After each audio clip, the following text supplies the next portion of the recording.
ओम नमः श्री परमहंसास्वादितचरणकमलचिन्मकरन्दाय भक्तजनमानसनिवासाय श्रीरामचन्द्राय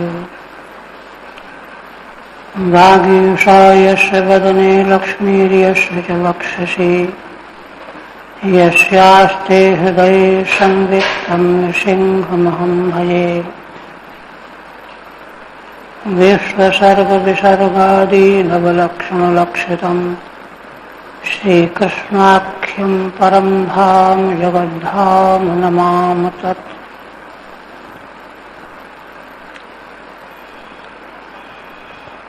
श्रीमद्भागवत के चतुर्थ स्कंध का आज षष्ठ अध्याय प्रारंभ हो रहा है।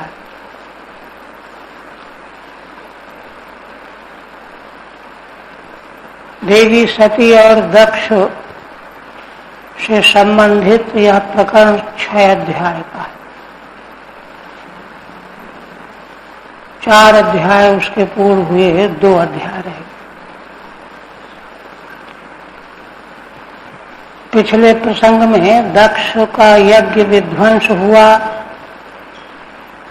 उनके सिर को वीरभद्र ने काट कर दक्षिणाग्नि में हवन कर दिया, और भी जो जिसका जैसा अपराध था उसके अनुरूप सबको दंड मिल गया। कर्म विपाक प्रक्रिया के अनुसार यह घटना घट गई। अब इस षष्ठ अध्याय में षष्ठे तो देव संघेन सह गत्वा भवं विधिः शान्त्वयामास दक्षादि जीविताद्यर्थमादरात्। श्रीधर स्वामी कहते हैं कि षष्ठ अध्याय में विधि भगवान ब्रह्मा स्वयं देवताओं के समुदाय के साथ कैलाश में जाकर भगवान शिव को संतुष्ट करेंगे। शांतयामास, क्षमा याचना करेंगे। और दक्ष आदि जो दंडित किए गए हैं, उनका जीवन जिसका अंग भंग हुआ है उसका पुनः अंग की स्थापना आदि प्रयोजन की सिद्धि के लिए ब्रह्मा जी प्रार्थना करेंगे। ये विषय मूल। मैत्रेयी उवाचो अथ देवगणा सर्वे रुद्रानीकैः पराजिताः शूलपट्टिनिस्त्रिंशो गदा परिघमुद्गरैः।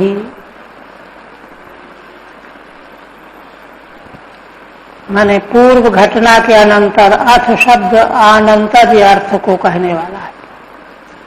इसके अनंतर, यज्ञ विध्वंस के अनंतर सर्वे देवगणा, सभी के सभी देवताओं के समुदाय, रुद्रानीकैः पराजिताः, भगवान रुद्र की अनुचरों के द्वारा जो सब पराजित हो गए थे, और पराजित ही नहीं हुए थे, शूल पट्टिश निस्त्रिंश गदा परिघ मुद्गर, इन विभिन्न प्रकार के शस्त्रास्त्रों से उनके अंग भंग हो गए थे। संच्छिन्न भिन्न सर्वांगाः, शूल पट्टिश आदि भगवान के अनुचर भक्तों के द्वारा इन शस्त्रों के प्रहार से देवताओं के अंग छिन्न भिन्न हो गए। किसी का हाथ कट गया, किसी का पैर कट गया। ऐसे होकर के ऋत्विकों के सहित, सभ्य माने सदस्य गणों के सहित भय से आकुल हो गए। और आकुल होकर के, भयभीत होकर के स्वयंभुवे नमस्कृत्यो कात्स्नेनैतन्यवेदयन् श्री ब्रह्मा जी के पास पहुंचे, उनको चरणों में जा करके प्रणाम किया और एतत् कास्मिन् निवेदयन्, जो घटना यहाँ घटित हुई थी दक्ष यज्ञ विध्वंस की, उसका पूरा का पूरा वर्णन करके सुनाया। ठीक है। अथ देवगणाः, दोनों श्लोकों का एक साथ अन्वय कर रहे हैं।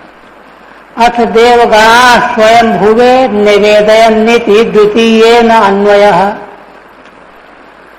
यज्ञ विध्वंस के अनंतर देवताओं के समुदाय ने जाकर के ब्रह्मा जी से घटना का निवेदन किया।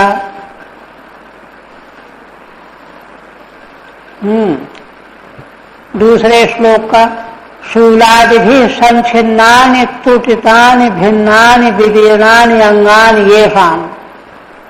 कौन से देवगण गए?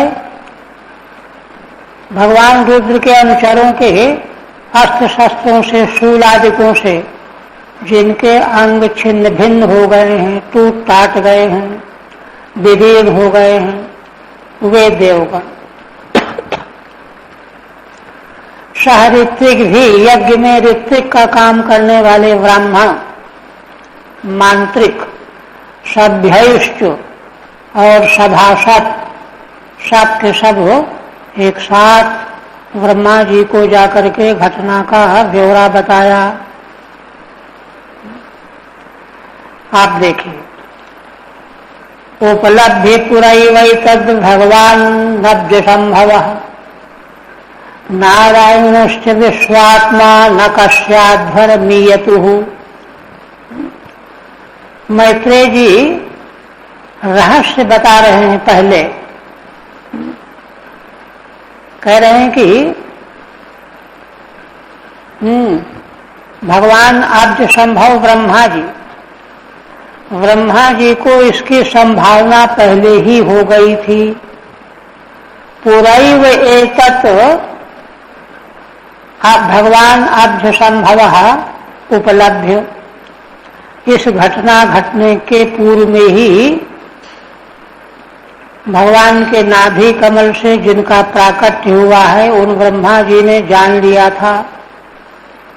और नारायणश्च विश्वात्मा, भगवान नारायण जो सारे विश्व की आत्मा है, उन्होंने भी जान लिया था। इसलिए कस्य दक्षस्य अध्वरम न ईयतुः, दक्ष के यज्ञ में ये दोनों नहीं आए, न तो ब्रह्मा जी आए न नारायण आए। ठीक है। कस्य दक्षस्य यज्ञे ब्रह्मा विष्णुश्च न ईयतुः न जगमतुः, दक्ष के यज्ञ में ब्रह्मा और भगवान विष्णु नारायण नहीं आए। क्यों नहीं आए? कह रहे हैं कि यत्र अरुद्र को यज्ञ तत् नारायण विरिंचावपि नागतौ। भगवान नारायण और ब्रह्मा ऐसे यज्ञ में कैसे जा सकते थे जो यज्ञ रुद्र के बिना हो रहा हो, अरुद्रक यज्ञ है। इसलिए वे तो तत्व को जानने वाले हैं, इसलिए पहले से ही जान करके नहीं गए। यहाँ प्रश्न किया जा सकता है कि आखिर ब्रह्मा जी तो दक्ष के पिता हैं और नारायण तो ब्रह्मा जी के भी पिता हैं, तो अगर इनको यह बात मालूम थी तो समझाया क्यों नहीं? उनको परामर्श देना चाहिए था कि दक्ष तुम गलत कर रहे हो। तो बात असल में यह है कि जो महान लोग होते हैं वे प्राणियों के कर्म में हस्तक्षेप नहीं करते, मीन मेख नहीं निकालते। कोई जाकर के पूछता, प्रार्थना करता, निवेदन करता कि हम ऐसा करने जा रहे हैं, आप आज्ञा दीजिए, बताइए, तो वो तत्व की बात बताते। जो क्योंकि दक्ष को बड़ा ज्ञानाभिमान था, कर्मकांड के अभिमानी तो थे ही, तो अभिमानी व्यक्ति जब उसकी चोट उसको लगती है तब ठिकाने पर आता है। तो इसलिए ब्रह्मा और भगवान नारायण ने सोचा कि इनको अपनी करने का फल भोग लेने दो, तब ये रास्ते पर आएंगे। नहीं तो अभिमान की ऐसी दुर्दशा होती है कि अच्छों को जो है वह तिनका समझ लेता है। आखिर भगवान शिव को अज्ञान के कारण ही तो जैसा जैसा समझा, जैसा वर्णन किया, तो ऐसे व्यक्ति का क्या ठिकाना है कि वह और किसी को महत्व देगा कि नहीं देगा। ठीक है, थोड़ा सा संकोच तो था कि ब्रह्मा जी ने प्रजापतियों का अध्यक्ष बनाया है दक्ष को, लेकिन कुछ भी बनाया हो, वहां व्यक्ति गणित लगाने लगता है कि हमें योग्यता थी तब बनाया है, कोई अयोग्य थोड़े किया उन्होंने, और हमारे अतिरिक्त तो और अध्यक्ष पद लायक था ही कौन। देखिए, सर्वज्ञ भगवान जितना जीव के बारे में जान सकते हैं दूसरा नहीं जान सकता। इसलिए ब्रह्मा और भगवान नारायण ने जैसा करना उचित था वैसा ही किया। यही तो सारी सृष्टि भगवान की लीला है। भगवान कैसी कैसी लीला करते हैं उसको अपनी बुद्धि से वहां पर गणित नहीं जोड़ना घटाना चाहिए, इसलिए नहीं गए। अब देवताओं ने जाकर के उनको बताया। तदा कन्यो विभुक्ताः तेजीयसि कृतावसि क्षेमाय तत्वसा भूया न प्रायण बुभूषताम। तो देखिए, ब्रह्मा जी ने पहले क्या कहा, तत् आकर्ण्य। देवताओं ने अपने ऊपर जो बीती थी, संकट था, वह सब बताया, सुना बड़ी शांति से विभु ब्रह्मा जी ने, और कहा देखो सूत्र रूप में। बड़े लोग सूत्र रूप में बोलते हैं, बहुत ज्यादा लंबा चौड़ा, क्यों, उनको कोई चिंता नहीं, कोई माने या न माने, वो जाने, उसका काम जाने। क्या कहते हैं कि देखो, तेजीयसी, महान तेजस्वी जो पुरुष हैं, कृतागसी, अगर उनसे कोई आगस माने अपराध हो भी जाए, माने जैसा तुम दक्ष समझते थे कि इनको हमको नमस्कार करना चाहिए, नहीं किया, हमने कन्या दी है, अपराधी है नहीं, लेकिन अगर वास्तव में अपराध हो भी जाए तो भी ऐसे अतिशय तेजस्वी महापुरुष के प्रति क्षेमाय तत्र सा भूया न प्रायण बुभूषताम, तो उनके विरोध में कदम उठाना, उनके विरोध में कदम उठाना क्षेम माने कल्याण कारक नहीं होता है। तत्र सा क्षेमाय न भूयात प्रायण विभूषताम। प्रायः करके ये ऐसा ही लोक में प्रसिद्ध है, देखा गया है। विभूषताम, क्योंकि प्रयोग तो करने वाला यह जमन समझ रहा है कि हम इसको शिक्षा दे रहे हैं, इसका दिमाग ठिकाने कर रहे हैं, किंतु अति तेजस्वी की पहचान यदि नहीं है, उसके प्रति चाहे शिक्षा के लिए चाहे ईर्षा अभिमान के लिए उठाया गया कदम कल्याण कारक नहीं होता है। ये ब्रह्मा जी कह रहे हैं। टीका, विभुर ब्रह्मा तेजीयसी, तेजस शब्द से ईशुन प्रत्यय है तद्धत का, अतिशय अर्थ में ईशुन प्रत्यय होता है, माने अति तेजस्वी, महान तेजस्वी पुरुष में, पुरुषे कृतागसी सत्यपि, अगर उनसे कोई अपराध हो गया हो तो भी स्वयं तत्र कृतागसः बुभूषताम अपराधम कर्तुमिच्छताम, स्वयं कोई व्यक्ति अपने को बेहतर सिद्ध करने के लिए अपराध करना चाहे, जैसे दक्ष ने किया, रुद्र को जो है यज्ञ का भाग रोक दिया और उनका तिरस्कार किया। कर्तुम इच्छताम सा तथा बुभूषा तेषाम क्षेमाय न भूयात्। इस प्रकार का क्रियाकलाप उन लोगों के कल्याण के लिए नहीं हुआ करता। प्रायणेत लोकोक्ति है, प्रायः करके संसार में ऐसा देखा गया है, लोकोक्ति है।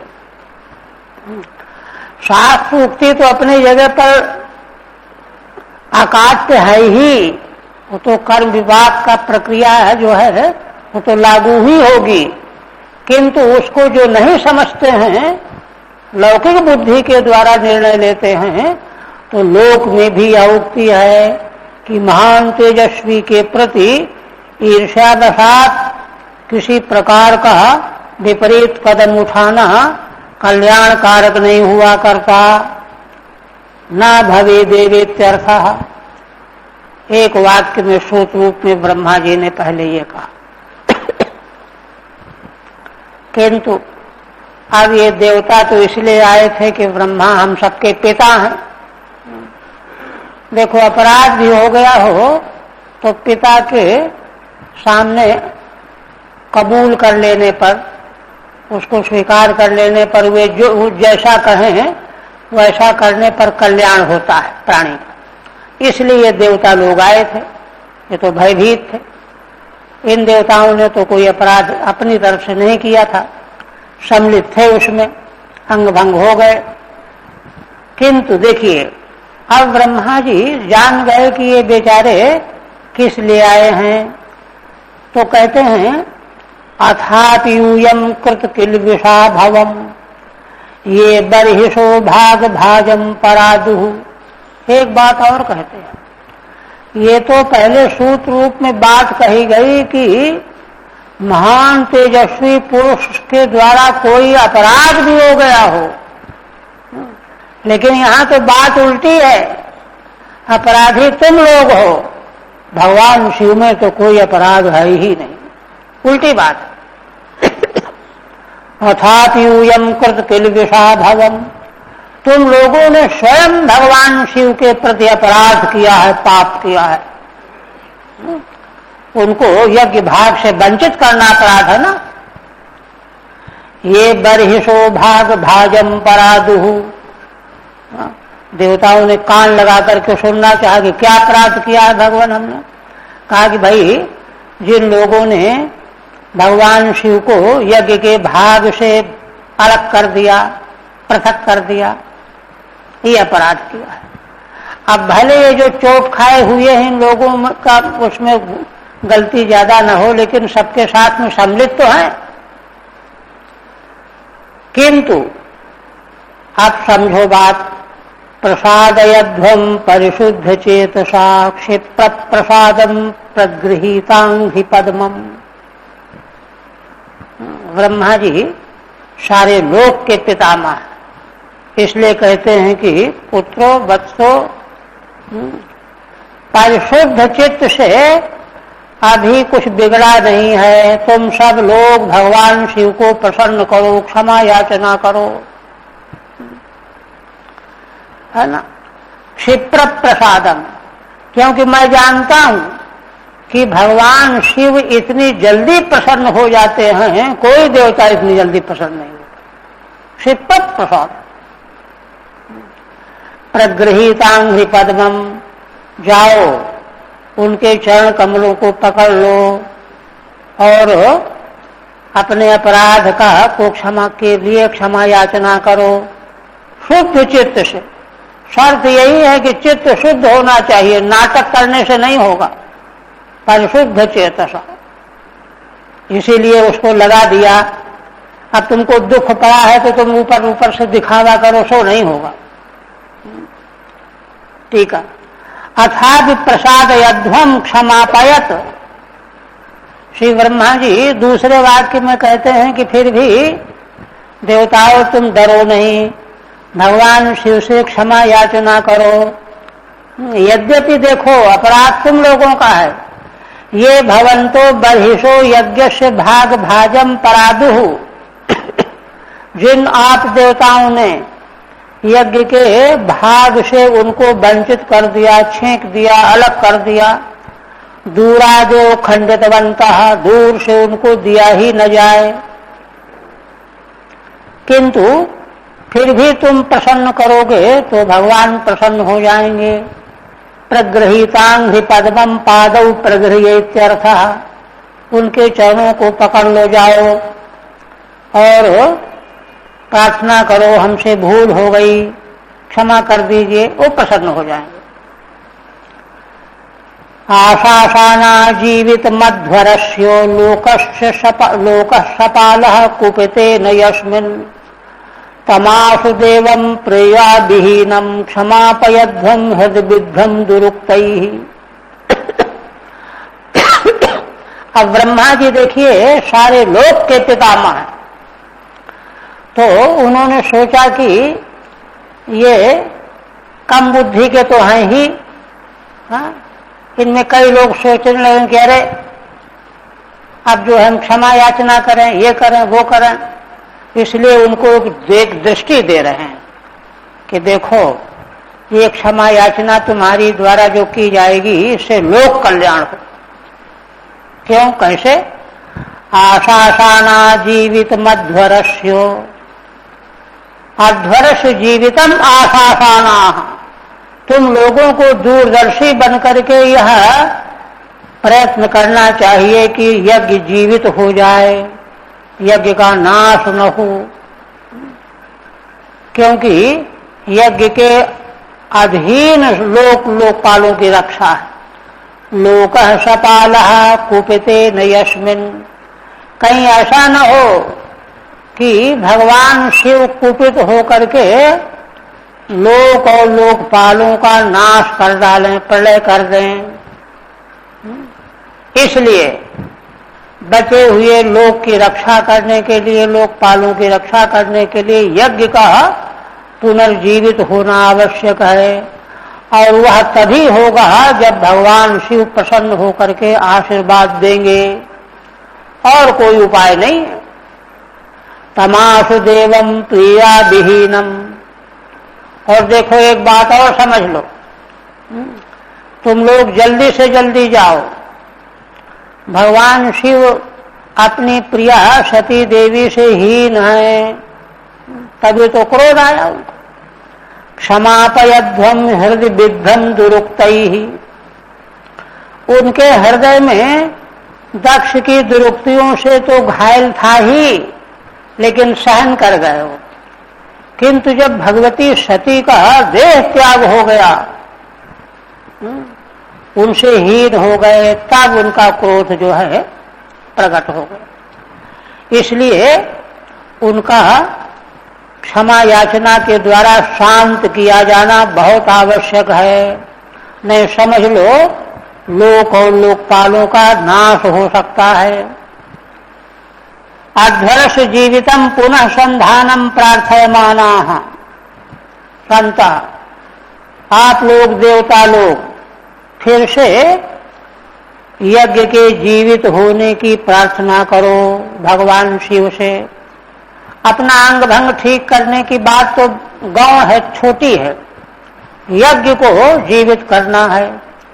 यस्मिन् कुपिते सति सपालो लोको न भवे न सेदित्यर्थः, क्योंकि अगर भगवान शिव का क्रोध शांत न हुआ, कुपित ही बने रहे, तो पालकों के सहित लोक का ही नाश हो जाएगा।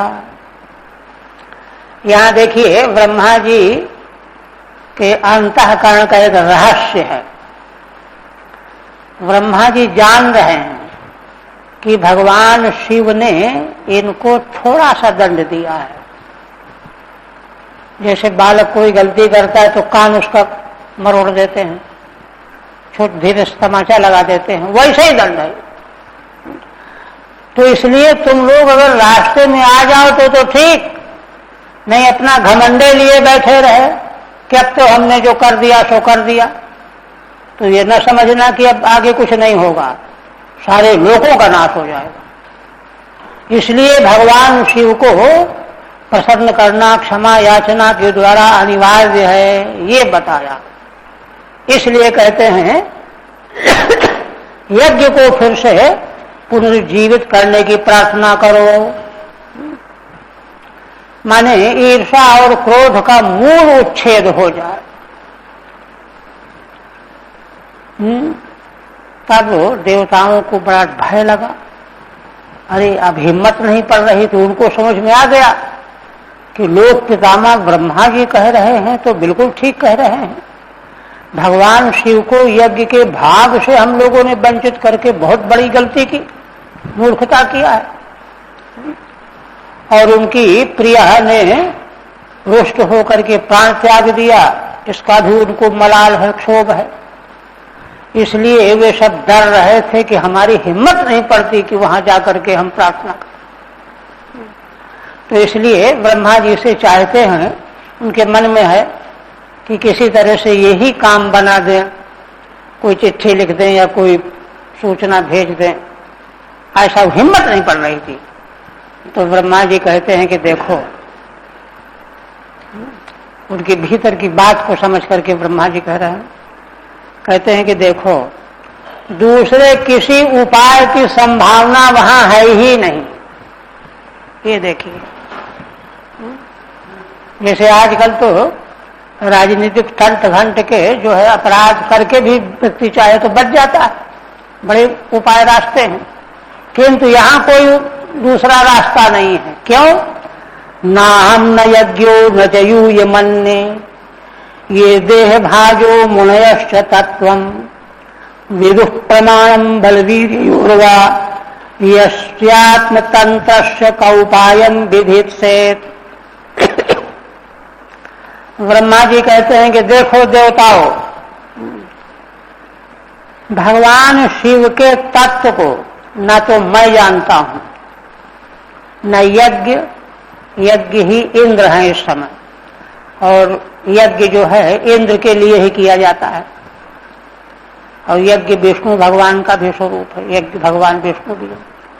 ना हम न यज्ञो न चयु ये मन्ने, न तो मैं ब्रह्मा, न इंद्र, न तुम लोग देवगण, है ना, अन्य और दूसरे, ये देह भाजो मुनयश्च तत्वम, दूसरे जो देहधारी तपस्वी मुनि हैं, साधना करने वाले, व्रत उपवास करने वाले, ये सब भी भगवान शिव के तत्व को नहीं जानते। विदुः प्रमाणम बलवीर्योर्वा, उन भगवान शिव में कितना बल है, कितना तेज है, शक्ति है, इतना है उतना है, ये प्रमाण कोई नहीं जानते। क्यों? क्योंकि असल में भगवान शिव तो तत्व हैं। तत्व तो सर्वाधिष्ठान होता है, उससे अलग कुछ होता ही नहीं है। इसलिए परम अधिष्ठान तत्व हैं। इसको मैं भी नहीं जानता, कोई भी नहीं जानते। यस्यात्म तंत्रस्य, और वे भगवान शिव आत्मतंत्र माने परम तंत्र स्वतंत्र हैं। का उपायम विधित्सेत्, इसलिए कौन क्या उपाय विधान कर सकता है। तात्पर्य कहने कोई चिट्ठी लिख करके हम दे दें या और किसी तरह से एक वाक्य दो वाक्य में सिफारिशी जैसे करते हैं लोग, ये कोई इसका उपाय नहीं। क्यों? क्यों का कारण असल में ये है, भगवान शिव का यह लीला व्रत जो है संसार के प्राणियों को शिक्षा देने के लिए है ना, और शिक्षा को ग्रहण करना चाहिए, न कि शिक्षा ग्रहण न करके दूसरे उपाय से जो है उनको फुसलाना चाहे कोई, या जो है धौस दिखाना चाहे। कई तरह के उपाय होते हैं ना, साम दाम दंड भेद के द्वारा जो है उनको अनुकूल बनाने की चेष्टा करे, तो खतरनाक हो जाएगा। किसी में ब्रह्मांड में सामर्थ्य नहीं है कि दूसरा कोई उपाय करके उनको संतुष्ट कर लेगा। सीधा केवल एक यही उपाय है, तुम सब लोग दौड़ करके जाओ उनके चरणों में गिर पड़ो। दूसरा कोई उपाय करोगे तो भगवान को चिढ़ पैदा हो जाएगी कि देखो हम तो इनका हित करना चाहते थे, ये तो हित करने लायक ही नहीं है। हित करने के लिए हित करवाने की योग्यता चाहिए। योग्यता इसी में है कि जा करके क्षमा याचना करो, दूसरे उपाय के बारे में सोचो ही मत। ये है तात्पर्य। ठीक है। वयम तो तत्र गंतुम विभीमः। अब देवता लोग गिड़गिड़ाने लगे कि भगवान हमारी तो हिम्मत नहीं पड़ रही, हम डर रहे हैं। तुम्हें कंचित उपायम विधत्सु, आप ही कृपा करके कुछ उपाय निकाल लो, चिट्ठी वगैरह लिख दो कुछ। इस पर कहते हो चेदत आह, नहीं नहीं, ये तो बात भूल जाओ, है ना। न तो मैं उनके तत्व को जानता हूं, बलवीर को जानता हूं, न यज्ञ तदानीं तनः इंद्र। कुछ समय इंद्र भगवान के अवतार यज्ञ जो हैं वे ही इंद्र थे, उनके पुत्र देवता थे, पीछे आ चुका है। यश तत्वम बलवीर्योः प्रमाणम यत्ताम च न विदुः। मैं इंद्रिया और कोई ऋषि महर्षि मुनि भगवान शिव के तत्व को, बलवीर को, प्रमाण यत्ता को कोई नहीं, यत्ता है ही नहीं, जानेगा क्या। वीर्यम पराक्रमः पापमिति पाठे अपराधम, अथवा पापम पाठांतर है कहीं तो कहते हैं कि अपराध। अपराध का मतलब यह है कि देखो प्रतिद्वंदी समाधान, अगर हमारे प्रति ऐसा करोगे तो हम तुम्हारे प्रति ये करेंगे, परस्पर मुकदमेबाजी करेंगे, बनावटी मुकदमा दायर कर देंगे। तो यह उसके साथ हो सकता है जिसका अपराध कहीं कुछ न कुछ हो, किंतु भगवान शिव में तो कहीं कर्मात्र का भी कहीं दोष नहीं है, अपराध नहीं है। इसलिए दूसरा कोई भी उपाय उनके प्रति प्रयोग में लाने का समय नहीं है। इसलिए सीधे तुम लोग क्षमा याचना करो जा करके। शैथमादिश्य सुरानजस्तैः समन्वितः पितृभिः सत्प्रजेशैः ययौ स्वधिष्ण्यान् निलयं पुरद्विषः कैलासमद्रि प्रवरम प्रियम प्रभो। इस प्रकार से भगवान ब्रह्मा जी ने देवताओं को आदेश दे दिया और कहा कि दूसरा कोई मार्ग नहीं है। किंतु देखा कि इनको आदेश तो दे दिया ब्रह्मा जी ने, लेकिन देवताओं की हिम्मत पड़ नहीं रही, बड़े भयभीत हैं। तो ब्रह्मा जी ने बड़ी दया की, कहा कि अच्छा चलो मैं भी चलता, स्वयं चल पड़े। क्योंकि असल में भगवान का स्वरूप तो ब्रह्मा जी भी है, तो अपने बनाए हुए संसार के प्रति कितना प्रेम करते हैं, इनका कल्याण हो, हित हो। ये मूर्खता से अपने हित को नहीं जानते तो भी क्या हुआ, हमको बता करके इनका हित करना चाहिए। तैयार हो गए, चलो मैं भी चलता। वही कह रहे हैं, है ना।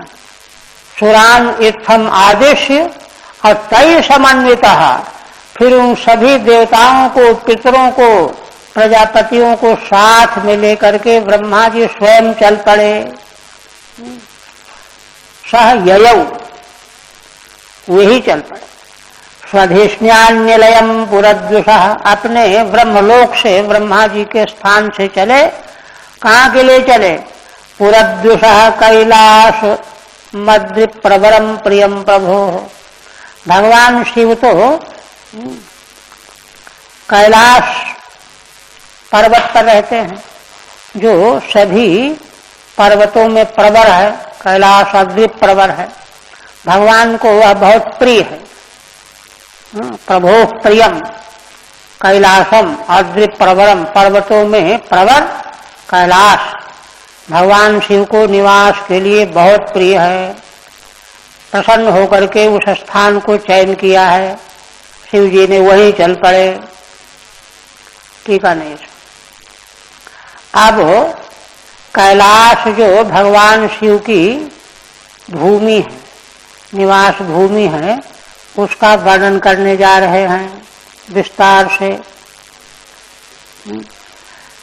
कैलाश का वर्णन करने जा रहे हैं। जन्म औषधि तपो मंत्र योग सिद्धैर नरेतरैः जुष्टम किन्नर गंधर्वैः अप्सरोभिर्व्रतम सदा। श्री मैत्रेय जी कहते हैं वह कैलाश अद्रित प्रवर नरेतरैः देवादिभिः मनुष्य से इतर देवता सिद्ध गंधर्व कैसे जन्म औषधि तप मंत्र योग इन साधनों के द्वारा जिन्होंने सिद्धि प्राप्त की है, मानव योनि से सिद्ध होकर के अन्य योनि को प्राप्त किया है, सिद्ध हो गए हैं, देवता हो गए हैं, गंधर्व हो गए हैं, ऐसे मनुष्यों से इतर देवादिकों से सेवित है वह कैलाश अद्रित प्रवर। तो नरेतर कौन है? किन्नर गंधर्वैः अप्सरोभिः व्रतम सदा। किन्नर गंधर्व अप्सराओं से निरंतर वह भरा रहता है कैलाश पर्वत। कैलाशम वर्णयति जन्म औषधि इत्यादि 14 श्लोकों से कैलाश की शोभा का वर्णन किया गया। नरेतरैः देवैर्जुष्टम, नर से इतर माने देवता, किन्नर सिद्ध, इनसे सेवित है। कौन कौन है? नाना मणिमय श्रृंगैर नाना धातु विचित्रितैः नाना द्रुमलता गुलमैर नाना मृगगणाव्रतैः। नाना माने अनेक, मणिमय श्रृंगों से, शिखरों से, मणियों के शिखर, और नाना धातु विचित्रितैः, नाना प्रकार की धातुओं से वह पर्वत जो है विचित्र दृष्टिगोचर होता है। नाना द्रुमलता गुलमयी, अनेक प्रकार के द्रुम वृक्ष लताएं गुल्म झुरमुक्त। नाना मृग गणाव्रतैः, अनेक प्रकार के जंगली पशु समुदाय से आवृत है वह पर्वत।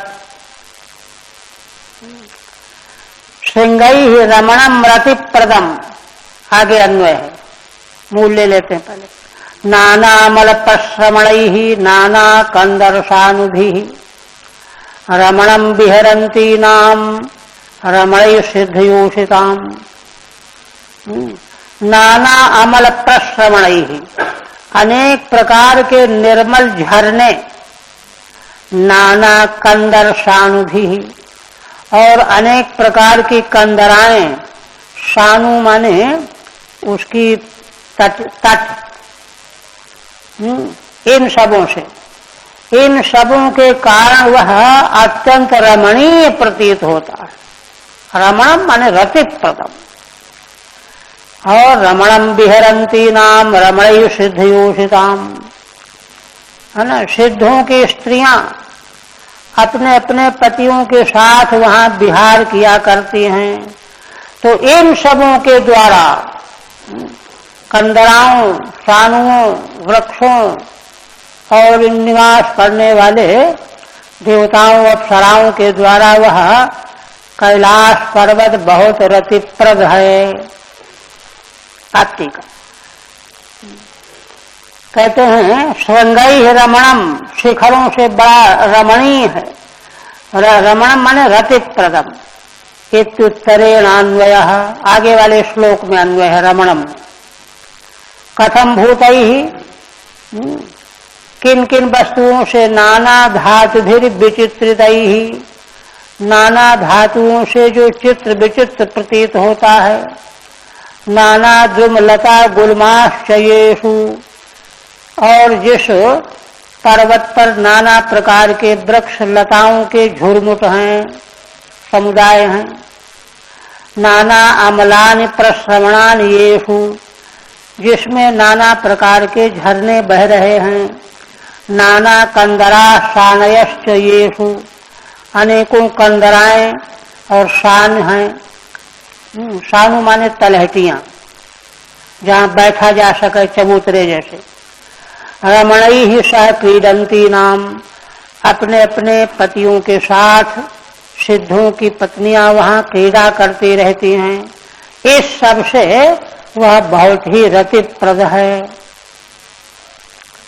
मयूर के काधिरुतम मदांधालि विमूर्छितम प्लावतै रक्त कंठानाम कूजितयुष्य पदत्रिणाम। पुनः कहते हैं मयूर की केका माने ध्वनि, बोली, उसकी आवाज से वह भरा रहता है। मदांधालि विमूर्छितम, मतवाले भंवरों के समुदाय से उनकी विमूर्छना, स्वर विशेष गुनगुनाहट वाला। प्लावतै रक्त कंठानाम कूजितयुष्य पतत्रिणाम, और सुरीले कंठ वाली कोयलों से, कूजित से और पक्षियों की ध्वनि से अत्यंत जो है ना, वह गूंजता रहता है। मयूरा टीका, मयूराणाम केकाभिः स्वनैः नादितम, मयूरों की ध्वनि से नादित रहता है कैलाश पर्वत।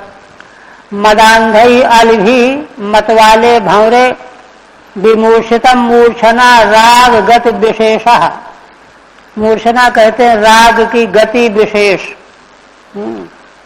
गायन के आचार्य जानते हैं। तद व्याप्तम कृतम, माने इतने भंवरे गुनगुनाते रहते हैं कि मानो राग की गति विशेष छिड़ी हुई है।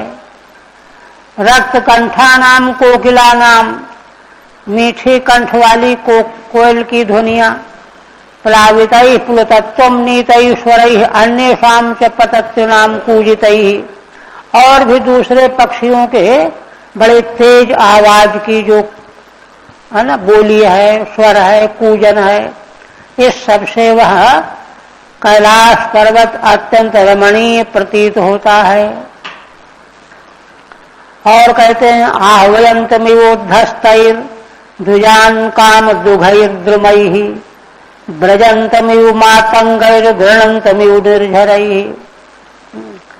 मैत्रेय भगवान कहते हैं कि वह कैलाश पर्वत काम दुघैः द्रुमैः, कामनाओं की वर्षा करने वाले वृक्षों के द्वारा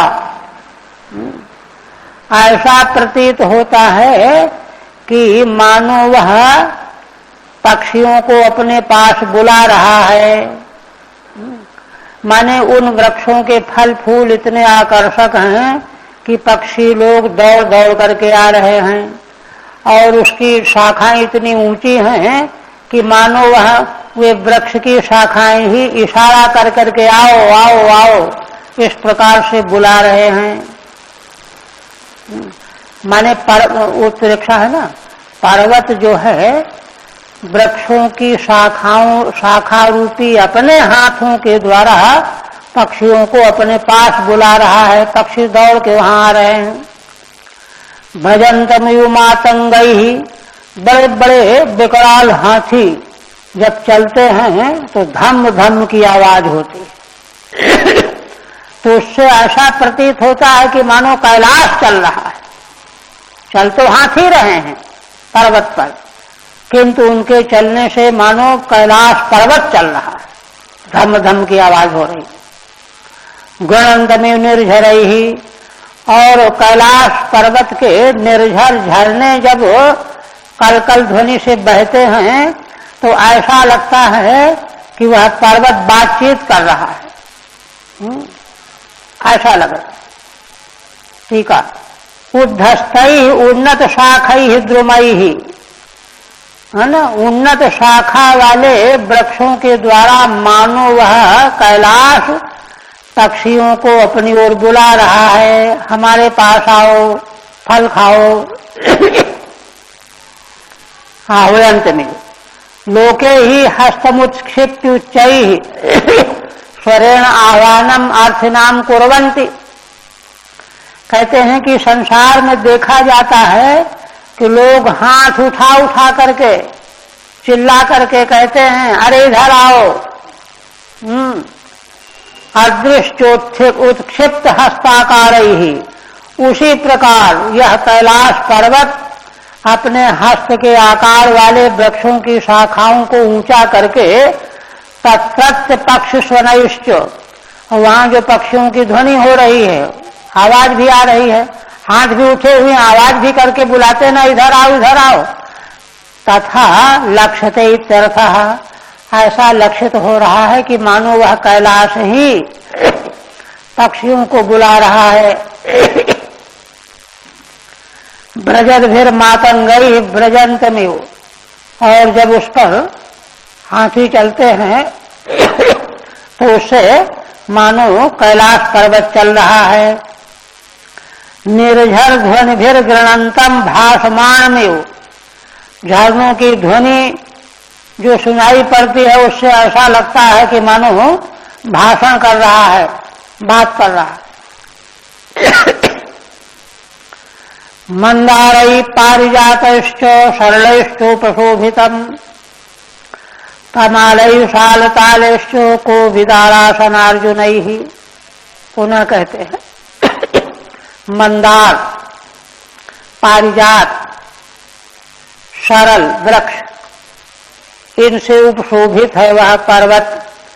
तमालय शालतालैश्च कोविदारासनार्जुनैः, तमाल के वृक्ष, शाल, ताल, कोविदार, आसन, अर्जुन, ये सब वृक्ष विशेष।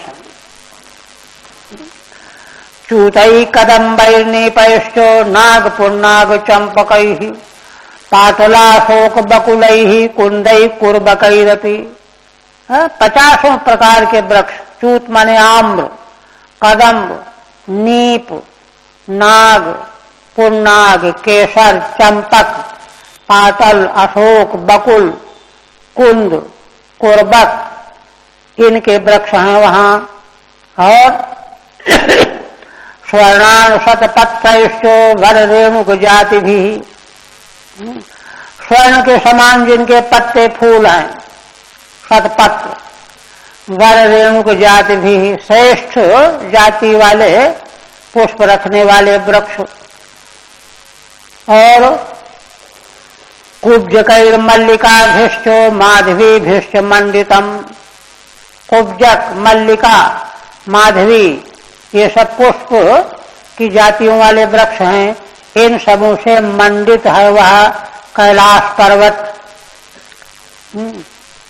ठीक है। चूताम्रयो नीप कदम्बयो अवांतर जाति भेद। चूत भी आम्र जाति ही है और आम्र तो है ही, किंतु विशेष जाति के भेद को लेकर के अलग अलग शब्दों का प्रयोग है। ऐसे ही नीप और कदम्ब एक ही भिन्न भिन्न प्रकार के वृक्ष हैं, ये अवांतर जाति भेद। इसी प्रकार से वेणु कीचकयोश्च, वेणु और कीचक ये भी बांस ही हैं दोनों, किंतु निरंध सरंधत्वेन भेदः। वेणु जो है निरंध्र होता है, यह सरंध्र होता है, सरंध होता है, कीचक निरंध्र होता है, ये भेद है बांस ही। ऐसे ही स्वर्णार्णैः स्वर्ण वर्णैः, स्वर्ण के रंग वाले वर्ण वाले, शतपत्रैर मंडितम, शतपत्र से मंडित सुशोभित। रेणुक जाति भिरिक्त, रेणुका एला, रेणुक जाति एला कहते हैं, है ना। जातिर मालती, रेणुक एला और जाति माने मालती। इसी प्रकार से तनसो दुम्बरा स्वत्थ प्लक्ष नग्रोध हिंगु भी भूजैर औषधि भी पूगई राजपूगैश्च जम्बू भी। सब जो है पनस, उदुम्बर, गूलर, अश्वत्थ, पीपल, प्लक्ष, नग्रोध, हिंगू, है ना, भूर्ज, औषधियां हैं, पूग, इनके समुदाय, पुंगी फल, राजपूगैश्च जम्बू भी, जम्बू, खर्जूराम्रातकाम्राद्यैः पिर्याल मधुकेङ्गुदैः द्रुमजातिभिरन्यैश्च राजितं वेणुकीचकैः।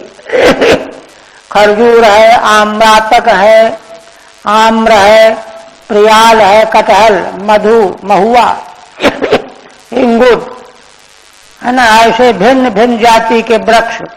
अन्यैश्च राजितम वेणुकीचकैः, और भी बहुत से वृक्ष हैं जिनके नाम नहीं कहे गए यहाँ, और वेणु कीचक के द्वारा सुशोभित है वह कैलाश पर्वत। द्रुम जातिरित्यत्र जातिभिरित्यत्र जातिरवान्तर भेद सामान्यम। द्रुम जाति से जाति का अर्थ है अवान्तर भेद सामान्य।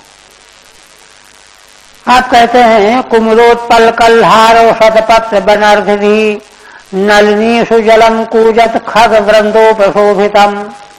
अब जलाशयों की बात करते हैं। कुमुद, उत्पल, कल्हार ये सब कमल के जाति विशेष है।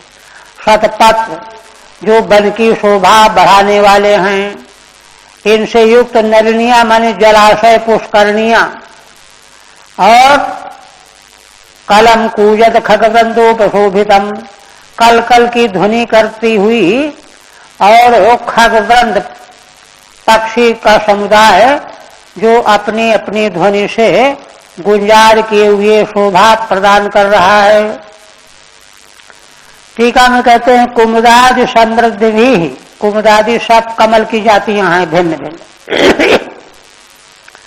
हेतुभिर नलिनीषु सरस्सु कलम मधुरम, इन कमल के विशेष विशेष जाति से भरे हुए जो जलाशय हैं, सर माने तालाब हैं, और जिनमें मधुर मधुर पक्षीगण कूजन कर रहे हैं। यथा भवत्येवं कूजन्ति यानि पक्षी वृंदानि तैरुपशोभितम, उन सबसे उपशोभित है वह कैलाश पर्वत। आप पशुओं का नाम ले रहे हैं।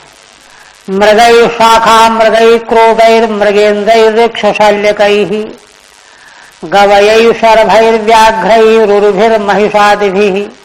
मृग सामान्य पशु, शाखा मृग माने बानर, क्रोध है ना, सूकर, मृगेंद्र शेर, रीछ, शल्यक, गवय नीलगाय, शरभ व्याघ्र, रुरु और महिषादिकों से संपन्न है। कर्णांतरैक पदाश्वास्यैर निर्जुष्टम वृकनाभिभिः कदली संड संदुद्ध नलिनी पूर्णश्रियम। मैत्रेय जी कहते हैं कि कर्णांतरैक पदाश्वास्यैः, ये सब पशुओं के नाम विशेष है। निर्जुष्टम वृक नाभि, वृक भेड़िया, नाभि जिनके नाभि में कस्तूरी होती है, कस्तूरी मृग, इन सबों से उसकी शोभा हो रही है। और क्या है? कदली संड संदुद्ध नलिनी पूर्णश्रियम, उस कैलाश पर्वत पर जो जलाशय हैं, है ना, तलैया, उनके तट जो हैं कदली माने केले के समुदाय से शोभित हो रहे हैं। किनारे किनारे केलों का लाइन लगी हुई है, बड़ी शोभा हो रही है। ठीक है। मृगादिभिर्जुष्टम निषेवितम पूर्वम मृगगणाः श्रृंग विशेषणत्वेन उक्ताः। पहले जो मृग शब्द आया है तो वे पशु लिए गए जो सींग वाले हैं। इदानीम स्वातंत्रेण इत्यपौनरोक्त्यम, इस समय मृग शब्द सामान्य वाचक है, सींग बिना सींग वाले भी, इसलिए पुंडुक्ति नहीं समझना चाहिए। अंतर आ गया ना। नाभि कस्तूरी मृगई है, जिनकी नाभि में कस्तूरी मृग है, कस्तूरी वाले मृग। कदली संडई संदुद्धानी आवृतानी, है ना, केले के झुंड कतारों से जिनके किनारे शोभित हो रहे। नलिनी नाम पुलिनानी, जलाशयों के तट किनारे के भाग शोभित हो रहे हैं। तई श्री शोभा यस्मिन, इन सबों से जिस पर्वत की बड़ी शोभा हो रही है, और क्या है, पर्यस्तम नंदया सत्या स्नान पुण्य तरोदया विलोक्य भूतेश गिरिम विबुधा विस्मयम ययु। मैत्रेय जी कहते हैं कि हे विदुर जी, वह कैलाश पर्वत नंदा नाम की नदी से चारों ओर से घिरा हुआ है। नंदया पर्यस्तम, उस नंदा नाम की नदी में जल कैसा है, सत्या स्नान पुण्य तरोदया, उसका जल तो अपने आप ही पवित्र है, किंतु उसमें भगवती देवी सती स्नान किया करती हैं, उनके स्नान करने से अधिक पुण्यतम हो गया है, पहले ही पवित्र है, उनके स्पर्श से, भगवती सती के स्पर्श से अधिक पुण्यशाली हो गया है। ऐसी नंदा नाम की नदी से वह पर्वत घिरा हुआ है चारों ओर से। उसको जब देखा देवताओं ने, विलोक्य भूतेश गिरिम, भूतों के स्वामी भगवान शिव का यह कैलाश पर्वत है। पहली बार ये लोग आए लगता है, विबुधा विस्मयम ययुहु, तो सब देवगण बड़े विस्मित हो गए, भगवान यहां निवास करते हैं। ठीक है, नंदया गंगया पर्यस्तम परिवेष्टितम, नंदा का दूसरा नाम गंगा है। सत्या भवान्या स्नानेन, भगवती भवानी सती के स्नान करने से पूर्णतरम अति सुगंधम उदकम यश्याम, विशेष पुण्यशाली सुगंधि से युक्त जल है जिसका। ददशुस्तत्र ते रम्याम अलकाम नाम वै पुरीम, वनम सौगंधिकम चापी यत्र तन्नाम पंकजम। अब आगे बढ़ा रहे हैं, कहते हैं कि वे देवताओं ने जब कैलाश को, यह कैलाश ऐसा देखा तो विस्मित हो गए। वहीं पर और आगे बढ़कर के क्या देखा है ना, रमणीय अलकापुरी को देखा। ददस्तत्र ते रम्याम अलकाम नाम वही पुरी, अलका नाम की पुरी, यक्ष कुबेर की राजधानी। और वहीं पर वनम सौगंधिकम चापी यत्र तन्नाम पंकजम, अलका नाम की रमणी पुरी देखा, और वहीं पर सौगंधिक नाम का एक वन दिखाई पड़ा। उस सौगंधिक नाम वाले वन में सौगंधिक नाम के कमल भरे पड़े हैं, इसीलिए उस वन का नाम सौगंधिक वन पड़ा है, क्योंकि सौगंधिक नाम के कमल वहां पर बहुत हैं, लाखों की संख्या में। ठीक है, तत्र गिरौ बलम च दद्रुहु, उस पर्वत में, कैलाश पर्वत में देवताओं ने वन का दर्शन किया। यत्र बने तन्नाम सौगंधिकम पंकजम भवती, जिस वन में वन के नाम वाला सुगंधी बिखेरने वाला कमल है। जाता वेग वचनम, सौगंधिकम एक वचन जाति में है, ये कोई एक ही कमल नहीं है, हजारों लाखों कमल हैं, जाति में एक वचन किया गया है। अब पूरी का वर्णन करते हैं। अलका नाम की पूरी कैसी है। नंदा चालक नंदा चो सरितौ बाह्यतः पुरः, तीर्थपाद पदाम भोजो रजसा तीव पावने। मैत्रेय जी कहते हैं कि देखो, नंदा और अलक नंदा, अच्छा है जी, नंदा और अलक नंदा, ये दो नदियां उस अलकापुरी के चारों ओर बाहर से उसको घेरे हुए हैं, बह रहे हैं, नंदा और अलकनंदा। और ये दोनों नदियां कौन हैं? तीर्थपाद पदाम भोज रजसा तीव पावने।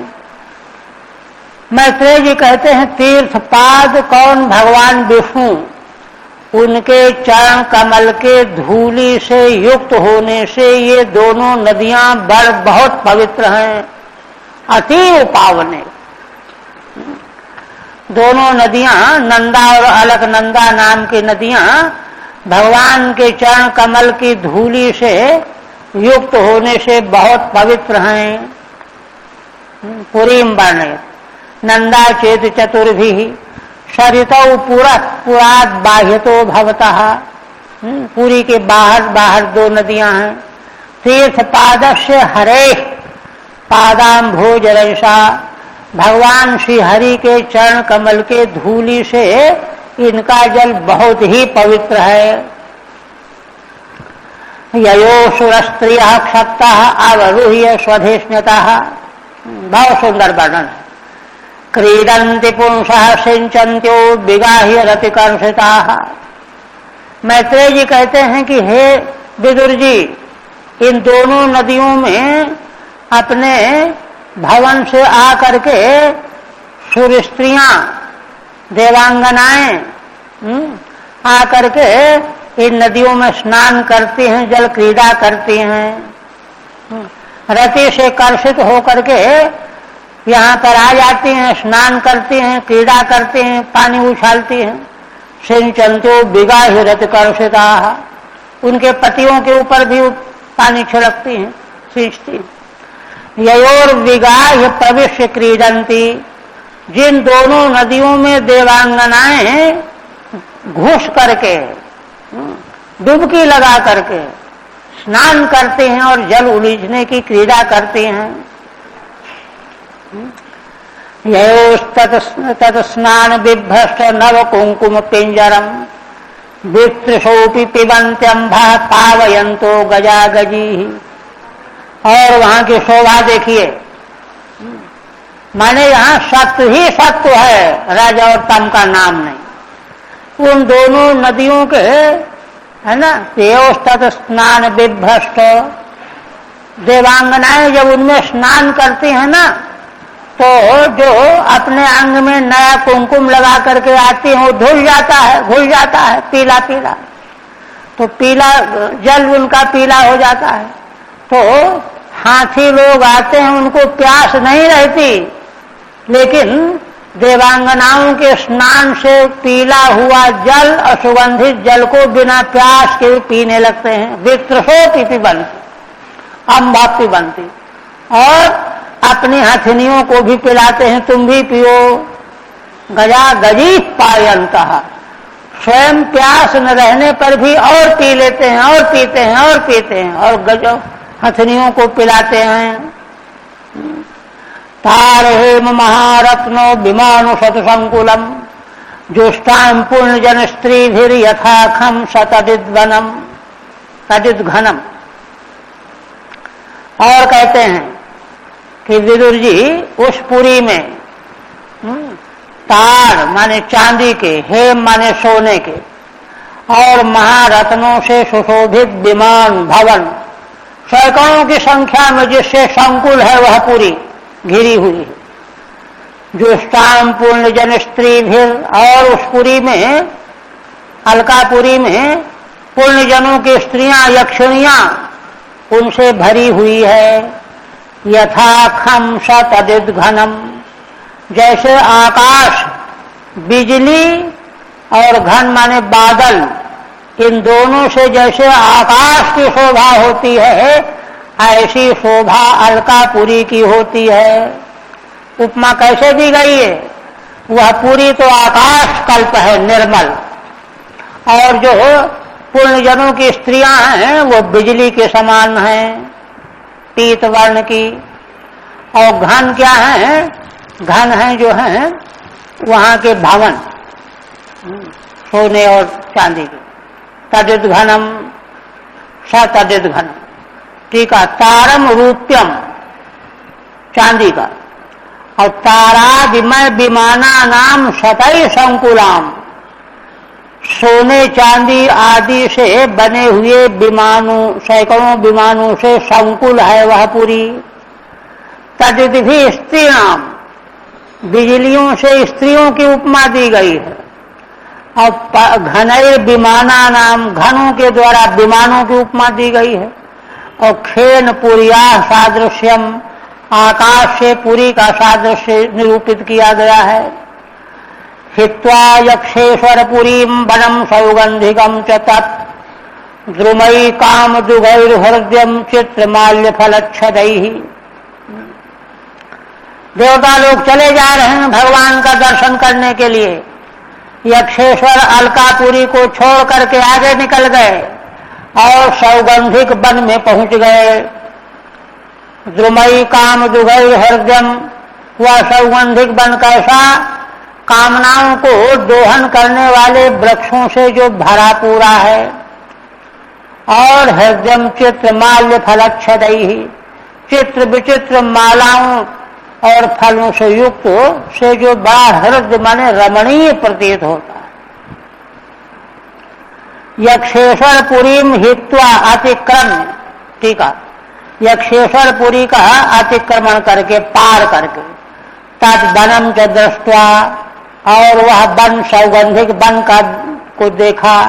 ते देवा आराध, है ना, बटम दद्रहुहु, है ना, देखते हुए वन को देखते हुए एक बट वृक्ष को का दर्शन किया जाकर के चौथे श्लोक में होगा। वहीं पर भगवान शिव का दर्शन होगा। कथम भूतम वनम, वन कैसा है? चित्राणि माल्यानि फलानि छदाश्च पत्राणि येषु, जिनमें बड़े विचित्र विचित्र प्रकार के माल्य माने फूल और फल, और छद माने पत्ते, फूल फल पत्ते, येषु वृक्षों में हैं, उनसे शोभित है। ये तैर द्रुमैर हृदयम सुखकरम, उन वृक्षों से बड़ा सुखकर है वह वन। और रक्त कंठ खगानीको स्वर मंडित षटपदम कलहंस कुल प्रेष्ठम खरदंड जलाशयम। और कहते हैं रक्त कंठ खगानीक, है ना, पक्षियों के कंठ से ध्वनि निकल रही है, कोयलादि के, और उन खगों का अनेक माने समुदाय, उस समुदाय के स्वर से मंडित सुशोभित कौन? षटपदम माने भंवरों का गुनगुनाहट।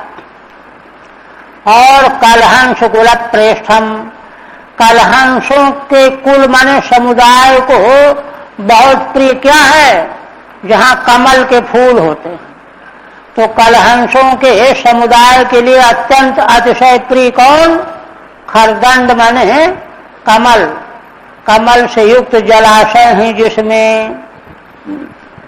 वन कुंजर संघ्रष्ट हरिचंदन वायुना आधिपुण्य जन स्त्रीणाम मुहुरुन्मथयन मनः। और कहते हैं वन कुंजर, वन के हाथी, वे जब इधर उधर जाते हैं तो चंदन के वृक्षों में अपनी सूंड को, पीठ को रगड़ते हैं। तो रगड़ने से क्या होता है? चंदन की छाल छिल जाती है, तो उसके अंदर से खुशबू निकलने लगती है। उसकी गंध को वायु लेकर के चारों ओर फैला देता है सारे वन में। तब क्या होता है? आधि पुण्य जन स्त्रीणाम, है ना, पुण्य जनों की स्त्रियां, यक्षिणियां, उस गंध को आघ्रात करके उनका मन व्याकुल हो जाता है, चलो वहां भ्रमण करेंगे।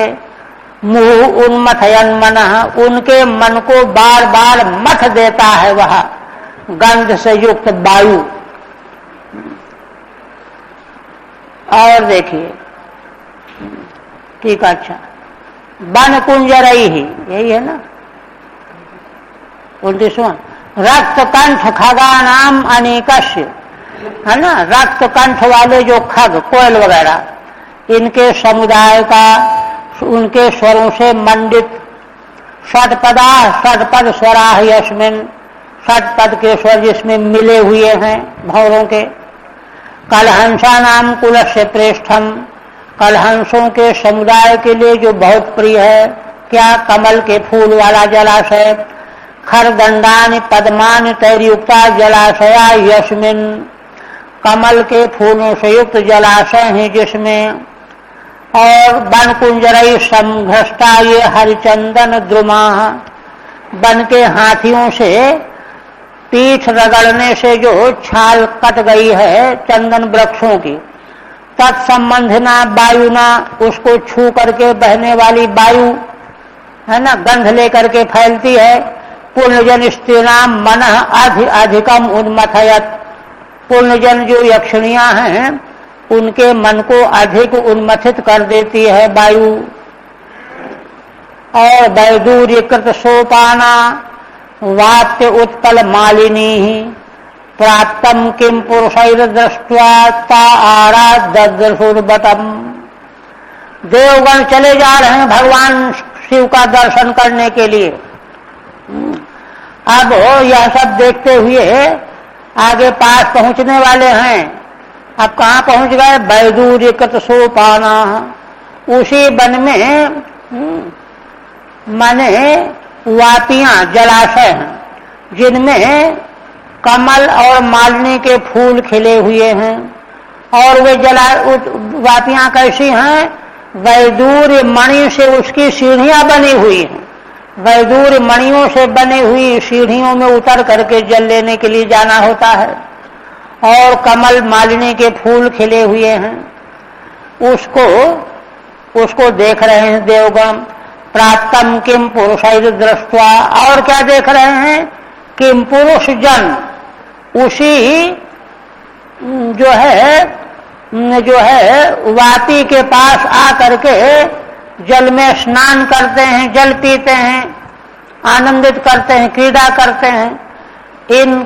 इनको देख करके किम पुरुषै प्राप्तम दृष्ट्वा, किम पुरुष इन वापियों में आकर के अपना नित्य विहार करते हैं, यह देख करके। और इसके देखने के बाद फिर पास में ही उनको एक बरगद का वृक्ष दिखाई पड़ा। आरात दर्दसुर्भटम, आरात माने पास में ही एक बरगद का वृक्ष दिखाई पड़ा देवताओं को।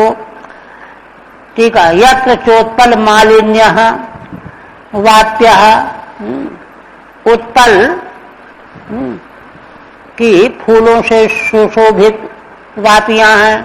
और वहां पर किम पुरुष गण आ करके अपना विहार करते हैं।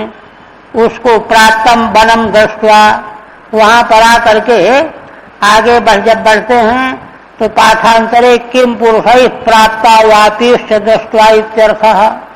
दूसरा व्याख्या करते हैं कि किम पुरुष लोग उन वापियों में आ करके जल विहार करते हैं, उनके जल विहार को देख करके आगे बढ़ करके उनको बट वृक्ष दिखाई दिया। सायोजन शतोत्सेधा पादो निबिटपायतः पर्यकृताचलच्छायो निर्नीडस्ताप वर्जितः। मैत्रेय जी बट वृक्ष का वर्णन करते हैं। कहते हैं कि योजन शतोत्सेधा, 100 योजन तो लंबा है, ऊंचा। सा बट वृक्ष योजन शतोत्सेधा, 100 योजन की उत्सेध माने ऊंचाई वाला है। और पादो निबिटपायतः, और एक पाद चौथाई कम करो 75 योजन के चौगिर्द में छछड़ा हुआ है, घेरा उसका 75 योजन का घेरा और 100 योजन की लंबाई। पर्यकृताचलच्छायः निर्नीडस्ताप वर्जितः, चारों ओर उसकी छाया अचल बनी रहती है, छाया घटती बढ़ती नहीं, एक रूप रहती है। और उसमें पक्षियों के घोंसले नहीं हैं। निर्नीडः, सघन छाया होने से वहां ताप का अनुभव नहीं होता। निर्नीडस्ताप वर्जितः। ठीक है। योजन शतम उत्सेधा उच्छ्रायो यस्य, 100 योजन ऊंचाई है जिस वृक्ष की। पादो नहीं ही, एक पाद कम माने चौथाई कम, 3 भाग। सर्वता 75 योजन प्रमाणै ही बिटपै, चारों ओर 75 योजन लंबी लंबी शाखाएं हैं उस वृक्ष में। शाखा भी आयतो विस्तृत है, इतना विस्तृत है। पर्यक सर्वतः कृता अचला छायायेन, उस बट वृक्ष से चारों ओर अचल छाया दी जाती है। निर्गतम नीदम यस्मात्, उसमें कोई पक्षियों के नीड नहीं है। थोड़ा होगा। आप कहते हैं तस्मिन् महायोगमये मुमुक्षु शरणेषु राः ददृशुः शिवमासीनं त्यक्तामर्षमिवान्तकम्। ऐसे उस महायोगमय बट वृक्ष के नीचे, तस्मिन् महायोगमय मुमुक्षु शरणे, उस महायोगमय बट वृक्ष जो मुमुक्षुओं का शरण स्थल है, उसी में सुराह दद्रहु शिवम आसीनम त्यक्तामर्षमिवान्तकम्। महायोग में मोक्षों के शरण रूप उस बट वृक्ष के पास में भगवान शिव को बैठे हुए देखा देवताओं ने। उनका स्वरूप बता रहे हैं। त्यक्तामर्षमिवान्तकम, मानो अंतक माने काल रूप है भगवान शिव, काल मृत्यु, किंतु अमर्ष क्रोध को त्याग करके बैठे हुए हैं, क्रोध नहीं है। त्यक्ता मर्षम मर्षम अंतकम इवो, जैसे कोई अंतक मृत्यु काल क्रोध न करके शांत बैठा हो, ऐसे भगवान शिव का दर्शन किया। मुमुक्षुणाम शरणे आश्रय, वह मुमुक्षुओं का शरण आश्रय है। त्यक्ता मर्षो यो अंततः तत्तुल्यम, जिस मृत्यु देवता ने क्रोध छोड़ दिया है, ऐसे भगवान शिव तत्तुल्य भगवान शिव का दर्शन किया। और क्या है? सनंदनाद्यैर महासिद्धैः शान्तैः संशांत विग्रहम उपास्यमानम संख्या सख्या च भर्त्रा गुह्यक रक्षसाम। कहते हैं कि सनंदन आदि जो महासिद्ध पुरुष हैं, जो स्वयं में बड़े शांत हैं, संशांत विग्रहम, वे सब उन भगवान की उपासना कर रहे हैं। भगवान संशांत विग्रह है, उनका विग्रह एकदम शांत है। और शनकादि महासिद्ध भगवान शिव की उपासना कर रहे हैं। और सख्या माने गुह्यकों के स्वामी कुबेर भी भगवान की सेवा कर रहे हैं। सख्या च भर्ता गुह्यक रक्षसाम, गुह्यक यक्ष राक्षसों के स्वामी कुबेर, वे भी भगवान की सेवा कर रहे हैं। दो तीन कर देते हैं बोला, फिर समय तो हो गया ना। विद्या तपो योग पथमास्थितम तमधीश्वरम चरंतम विश्व सहृदम वात्सल्यालोक मंगलम। कहते हैं कि विद्या तप योग पथ का आश्रय लिए हुए भगवान शिव। कहते क्यों? वे तो अधीश्वर हैं, उनको साधन का आश्रय लेना क्यों? कहते हैं कि देखो, चरंतम विश्व सहृदम वात्सल्या लोक मंगलम, भगवान शिव अधीश्वर तो हैं और सारे विश्व के हितैषी हैं, सुहृद हैं। इसलिए वात्सल्य के कारण लोक का मंगल हो, इसलिए विद्या तप योग का मार्ग स्वीकार किए हुए हैं। जैसे नर नारायण के रूप में भगवान प्रकट होकर के तपस्या में लग जाते हैं लोक मंगल के लिए, वैसे ही भगवान शिव लोक मंगल के लिए वात्सल्य भाव से, है ना, विद्या तप योग पथ का आश्रय लिए हुए हैं। उनको अपने लिए कुछ नहीं चाहिए। लिंगम च तापसाभीष्टम भस्म दंड जटाजिनम अंगेन संध्याभ्ररुचा चंद्रलेखाम च बिभ्रतम। और भगवान का लिंग माने वस्त्र आदि कैसे हैं, है ना, जैसे सन्यासियों का लिंग, वानप्रस्थियों का लिंग। कहते हैं तापसों को अभीष्ट भगवान का लिंग है, वैसे सब है। भस्म दंड जटाजिनम, भस्म है, दंड है, जटा है, अजिन है, मृगचर्म है। अंगेन संध्या भ्रगुचा, और संध्या काल की बादल की रुचि के समान जिनके अंग हैं। चंद्रलेखां च बिभ्रतम, मस्तक में चंद्रमा की लेखा धारण किए हुए हैं। उपविष्टम दर्भमय्याम वृष्याम ब्रह्म सनातनम, नारदाय प्रवोचंतम प्रच्छते शृण्वताम सताम। कहते हैं कि भगवान शिव दर्भमयी कुशा बिछा हुआ है, उसके ऊपर भी आसन है। वृष्याम चटाई पर भगवान विराजमान हैं और सनातन ब्रह्म का उपदेश कर रहे हैं नारद जी को।